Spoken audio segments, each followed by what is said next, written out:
En Minuto 60 nos acompaña el director de la Corporación Autónoma Regional de Cundinamarca, Alfred Ignacio Ballesteros. Director, buenos días, bienvenido a Minuto 60. Muy buenos días, gracias por acompañarnos en este evento y a todos los seguidores de Minuto 60.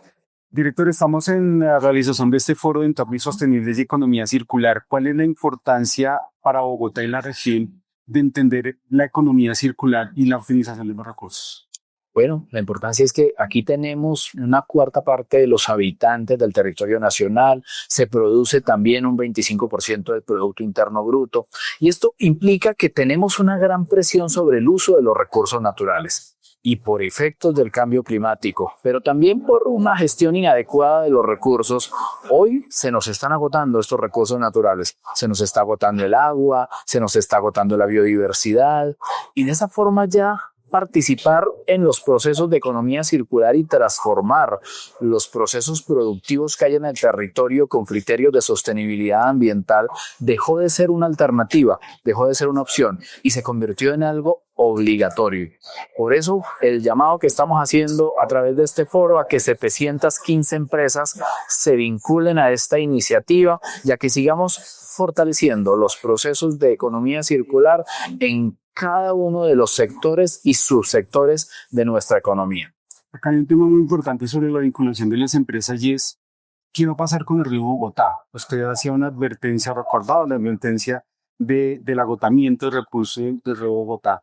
¿Qué va a pasar con estas empresas que en este momento, digamos, están dependiendo en gran parte de la captación de recursos para sus procesos industriales? Bueno, este proyecto de economía circular está muy dirigido también al reuso y a la gestión integral del recurso hídrico. Precisamente por eso, porque nos estamos quedando sin agua en la cuenca del río Bogotá. Porque la norma hoy lo que nos indica es que en un evento de escasez yo tengo que privilegiar el consumo humano por encima de las actividades industriales, de las actividades productivas. Y entonces, si no mejoramos las condiciones ecosistémicas y no mejora la oferta hídrica, vamos a tener que empezar a cerrarle la llave a los industriales, a los productores agrícolas, pecuarios, a los floricultores, y esto va a ser muy grave para la economía. Por eso, el llamado que estamos haciendo a que apliquemos los criterios y los principios de economía circular en relación con el recurso hídrico. Aprovechemos también aguas lluvias, aguas subterráneas, pero recirculemos dentro de los procesos productivos, reusemos el agua para que podamos gestionar de mejor forma este recurso y así todas las empresas, las industrias, los procesos productivos no se vean alterados por las consecuencias que hoy el cambio climático está generando sobre nuestros ecosistemas. Director, las empresas en este momento y los ciudadanos somos conscientes del ahorro de agua. Bueno, digamos que hemos tenido algunos momentos de crisis como el racionamiento del año pasado que nos sensibilizaron mucho a una gran parte de los habitantes, no solo de Bogotá y la Sabana, sino de todo el territorio nacional. Pero desafortunadamente en algunos temas los colombianos somos de memoria cortoplacista y entonces nos acordamos de ahorrar agua cuando estábamos en racionamiento. Cuando teníamos Luego poco a poco se nos va olvidando porque como además el problema que tenemos es que en invierno hay mucha y en verano hay poca. Entonces cuando llegan los inviernos y vemos tanta, pues como que el chip nos cambia y creemos que ya no hay que ahorrar, que hay que desperdiciar, que ya en la ducha no hay que durar 3 minutos sino 15 porque pues hay harta agua. Se nos olvida que en todo caso estos hábitos tienen que ser permanentes de cuidado y ahorro del recurso hídrico y en las industrias, porque pues tiene que ver también además con un tema de rentabilidad. Entre más recursos de ahorro, más rentable es la empresa. Director, hablábamos justamente de cómo las personas tal vez cambien sus comportamientos con lo que están viviendo, pero de pronto no entienden el ciclo completo del agua. Hoy en Bogotá está lloviendo, pero en la Amazonía está seca.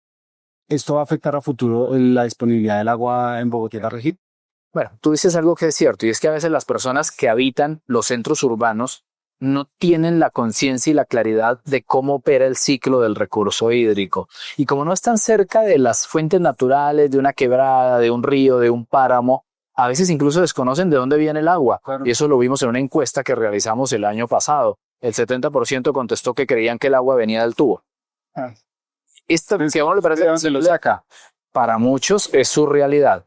Y efectivamente los seres humanos y los colombianos tenemos memorias cortoplacistas. Y entonces cuando estábamos en racionamiento y en plena crisis, todos éramos conscientes de la necesidad de ahorrar agua porque además bañarnos a totomadas no era tan agradable. Pero con el tiempo se nos va olvidando y cuando llegan los periodos invernales se nos olvida. Pero está pasando algo y es que Colombia históricamente es conocido por tener un régimen bimodal en la región andina, en otras regiones un régimen unimodal como en la Orinoquía. ¿Qué quiere decir esto? Que históricamente llovía finales de marzo, abril y mayo en la región andina y volvía a llover octubre y noviembre, mientras en la Orinoquía empezaba a llover a finales de junio y se prolongaba el invierno como hasta principios de septiembre. Pero este año eso se alteró por completo. Quizás es uno de los efectos de la variabilidad o cambio climático. Hoy es más difícil predecir y pronosticar cómo se va a comportar hidrometeorológicamente el territorio. Hoy no nos resulta fácil saber y poder pronosticar o predecir con antelación si en el 2026 vamos a tener problemas de escasez de agua. No lo sabemos. Estamos viendo No lo los días. sabemos. Estamos viviendo prácticamente al día porque estamos todavía en ese proceso de transición y adaptación a las nuevas realidades que nos impone el cambio climático en el territorio. Por eso es que tenemos que fortalecer los procesos de gestión integral del recurso hídrico y que esas culturas y esos hábitos de ahorro en nuestros hogares, así vivamos en un apartamento, así estemos viviendo en una zona urbana, se tienen que mantener, porque no podemos relajarnos por pensar que porque está lloviendo en el exterior entonces hay agua de sobra y entonces podemos volver a desperdiciar. No, estas culturas de ahorro se tienen que quedar porque nuestra nueva realidad del cambio climático nos va a llevar a transitar de forma permanente entre escasez y periodos de verano muy intensos, muy fuertes, pero también precipitaciones extremas en los periodos de invierno con situaciones nocivas para los ecosistemas y para las comunidades. Es decir, claramente los excesos no son buenos. Usted hablaba del tema de mejorar el consumo de agua, pero también de cómo reducimos el tema de los residuos.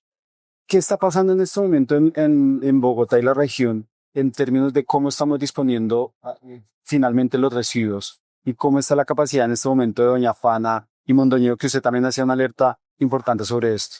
Bueno, los indicadores nos demuestran que no hemos logrado en los últimos años reducir de forma significativa la generación de residuos sólidos, ni en nuestros hogares ni en los procesos industriales.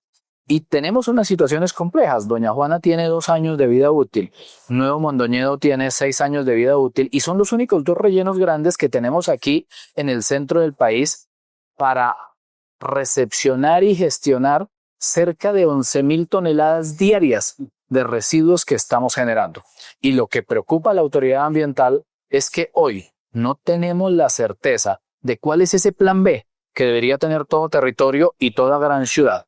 ¿Qué va a pasar si llegan los 2 años y se acaba la vida útil de Doña Juana? ¿A dónde llevaremos las 8.000 toneladas de residuos? ¿Qué va a pasar si se acaban en 6 años Nuevo Mondoñedo? ¿A dónde llevaremos las 3.000 toneladas de los municipios de Cundinamarca que hoy están depositando allí sus residuos sólidos? Este es un tema que la ciudad tiene que abordar con urgencia y ojalá que pudiéramos traer al territorio esas soluciones tecnológicas de punta que están en otros países. Aquí seguimos pensando en buscar nuevos sitios en donde enterrar los residuos. Eso no está bien. En otros países hoy los residuos son fuente de generación de energía.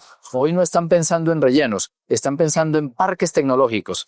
Y eso es lo que requiere nuestro país y lo que requiere Bogotá. Pero además de la disposición final, ¿no? También es importante que desde el origen, desde la casa, se separen los residuos correctamente. No digamos, en este momento desperdiciamos mucho de los desperdicios que estamos generando. Claro, varias cosas. Lo primero es importante que todos tengamos una cultura de consumo responsable. Una cultura de consumo responsable es ser consciente de si ese elemento o artículo que yo voy a comprar, adquirir o que me regalan, en verdad lo necesito, si lo voy a usar. O si no, pues no lo adquiero. Porque la mejor forma de gestionar los residuos es no generarlos. Y una vez tengo que adquirir un artículo porque me toca, en mi cultura de consumo responsable poder evaluar cuál fue el impacto ambiental que se generó en la elaboración o producción de ese artículo, de ese elemento, y cuál va a ser su posconsumo, cuál su destino final. Y ahí es donde viene la aplicación de las 3 R's y de la cultura de la separación en la fuente, que es fundamental. Pero para esto es necesario que las empresas encargadas de la recolección también se organicen, porque sucede a veces en otras ciudades de otros países, de otros planetas, que la gente sí hace el ejercicio juicioso de separar en su casa los orgánicos, los reciclables, no los reciclables, utiliza las canequitas de diferentes colores, las bolsitas y las saca y llega el carro de basura. Mezcla todo. Y eso desmotiva, eso desalienta y de alguna manera pues no contribuye con el fortalecimiento de estos procesos de educación y cultura ciudadana que son tan fundamentales para avanzar en una gestión adecuada de nuestros residuos sólidos. Aquí el punto de las 715 empresas vinculadas es importante porque también como grandes generadores, el que sean conscientes de la producción van a traer, digamos, productos, valga la redundancia, más amigables con el medio ambiente.